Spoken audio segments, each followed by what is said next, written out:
run a cable from your winch about 75 feet over to one of those trees.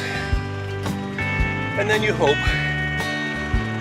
that that's really going to do the job, because it's a long walk home.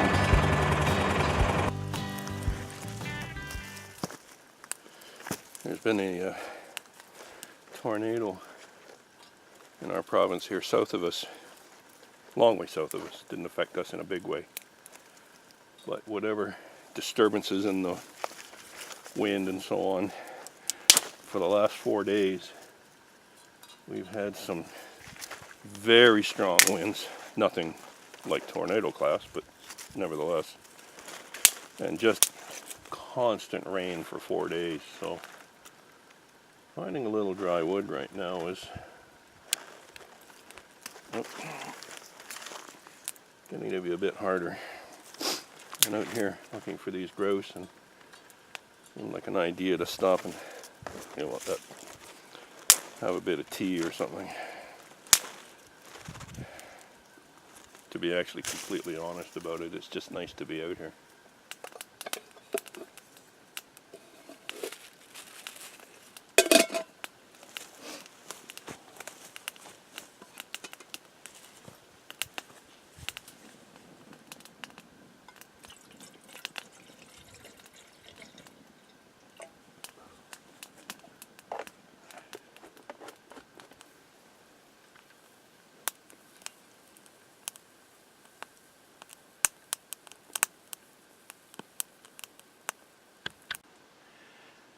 It's such an absolutely beautiful day, so peaceful. The sun is shining for the first time in several days. Oh, you just sit and soak up the peace and quiet, you know. I think maybe I'll spend a few minutes talking about that, because it just seems like such an appropriate thing at this point in this beautiful day. But before I do that, I want to put out a real big thank you to Tom at Kimber Bushcraft. He gave me quite a surprise the other day when he gave me that shout out. It was such a decent thing and a nice thing for him to do. And directly because of that, I've had probably 100 new subscribers, or very close to it. So that was a very generous thing for Tom to do, and I want him to know, and everybody to know, that, you know, he's a great guy and how much I really appreciate that. There's some things that I do that that not everybody else is doing, and maybe there was a chance for me to contribute something. And so I thought, you know, maybe that would be a good idea to show some of the people where I am, and what type of things that I enjoy, maybe encourage them or motivate them to take their kids out. You know, you don't have to do anything hardcore. Just take the kids camping, or just take them out for an afternoon fishing somewhere. You know, our future is the kids. If we don't teach them to love this, we only protect the things that we love. And if we don't learn to love our planet and love our nature a lot better than what we're showing so far, well, yeah. You know, we need to be able to get out here and unwind. And to me anyways, this is the perfect way to do it. You know, it's absolutely, there's a couple birds twittering, there's a little bit of a breeze up in the treetops. That seems, for whatever reason, it's strange, but it contributes to the silence out here somehow. And I know it technically doesn't, but like, listen to that. It's just, you just absorb that. It's like medicine.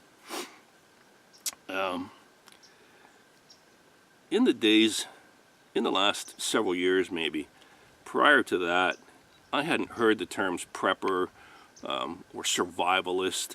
It's only in the last several years that I've been hearing these terms. I grew up in the 50s and 60s, and in the country, where I grew up in the country, and people in general, and certainly the people in the country, were self-sufficient by necessity. there were no computers, there were no microwaves, there was no such thing as a cell phone or anything. You know, you had to think for yourself. You had to go out and have a plan and have a way to figure out or be able to come up with something on the spur of the moment, because there really wasn't an option other than that. Most of the shops, and especially in the rural communities, were distant. So just because of the convenience factor, you know, we kept several cans of gas around. You made sure you had lots of food. We grew a lot of food, for that matter. All kinds of supplies, any of those things that normally a lot of people don't do nowadays. And you know, that was our prepping. It was just common sense. You just did it because it was the natural thing to do. So this idea of prepper, being a prepper, being you know, something, it's not a new thing. You know, people have been doing this for hundreds of thousands of years, you know, or thousands of years. You know, when you have a harvest time in the fall, when there's plenty of things available, you store them up. It's just what you do. Same with your meat, same with your fruits and whatever else, your vegetables, crops that you grow. You know, most things are harvested in the fall, and it just makes sense that that's when in times of plenty, you put it away. That's all there is to it. Again, you know, the same thing as the prepper. The idea of being a survivalist is not a new idea. It's something that's, you know, it's a new name or a new way of discussing it or something, but it's, you know, it's certainly not a new concept by any stretch. As far as gear and equipment goes, we all love gear. I think most people do. Certainly as a mechanic, tools and you know, that's pretty cool stuff. And knives and firearms and axes and all the various different bits and pieces. I enjoy making them because I just enjoy doing that kind of thing. But certainly the idea of not being able to go out and bushcraft, or not being able to do it now because I can't afford it, I find that a really sad idea. Keep your equipment simple. Keep the quality decent. Buy the best you can. You don't have to spend a ton of money getting the top name, brand name, or whatever. Get bits at a time. Get what you can, and you know, learn how to use it. That's the thing. Get the feel for it. Find something that feels good in your hand. For example, a knife. You know, the more you use it, the more comfortable you're going to be with it. The better you're going to be able to control it and get it to do the things, the finer carving things that you need it to do.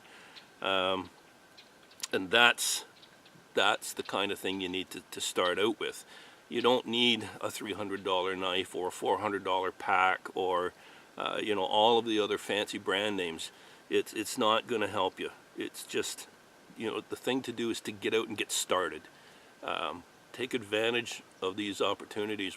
The majority of us are very fortunate to live in countries, most of us, where we have the opportunity to do this, to be out here. There are a lot of places where that's not an option, and my goodness, don't waste any second. The tools that I like are the ones that have proven the test of time. Things that have been maybe modernized somewhat, of course, but things that have been used by various native people for centuries and centuries. Keep it simple. Generally, I like manually operated things.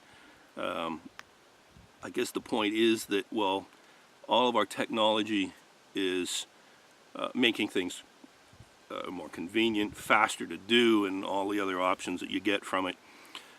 That kind of technology, especially electronics, will be probably the very first things that crash and fail if we ever did get into a really desperate situation. And you know, we don't have to start thinking, oh, you know, zombies and apocalypse and all that sort of a thing. Just think of power failures. Right now there's been a tornado yesterday in Ottawa, which is the capital of this country, and there are thousands and thousands of people with no hydro. Lines were ripped down, houses blowing to shrapnel, just turned into firewood, And it'll be weeks, they say, before they can, all the power lines are ripped to pieces and knocked down. That's a massive undertaking to repair that. It's going to be weeks before a lot of those people recover their power. So, as you can see, I'm in a new location. It's about 3 hours after what you were seeing a moment ago. And if I'm not mistaken, I think I was saying that we shouldn't rely entirely on electronics or any technology in general. It's the simple manual things that will, have stood the test of time. And I no sooner said the words, I believe, I'll see when I edit this, that electricity and so on will be one of the first things to fail. And the camera died. It's, I guess you got to call it a coincidence, but you'll have to take my word for it. That's exactly what happened. I said those words, and the screen went blank, and that was it. And I had to pack up and go home. That's a tiny example and a coincidental one, but it just shows you that you never know. These things happen. So back to the, don't put all your faith in these modern conveniences. They're great to have. But probably a good idea to have a backup system just because. And that it tells me nature's been here forever, for a long time, longer than we can even count the numbers of millions of years. And it's not leaving. It's not going to let you down. It's not going to disappear. It's getting a little stressed with mankind's abuse of it, but it's still here, and it's not going anywhere. It's not for you, it's not against you, it's just there, full of resources, if we take the time to learn what the resources are and how to make use of them. It's not that tough. It's something that our ancestors have done for as I've said, for tens of thousands of years, and they're available for us. And even if we use it as a recreational thing, not many of us are actually going to live in it. I'm pretty close to live in it, but I have a relatively modern house as well. But generally, I live pretty much of an outdoor life. But develop the skills, develop the knowledge, take advantage of the resources that are there, or be aware of how to do that if necessary. Anyways, I want to thank you for watching. I appreciate it very, very much.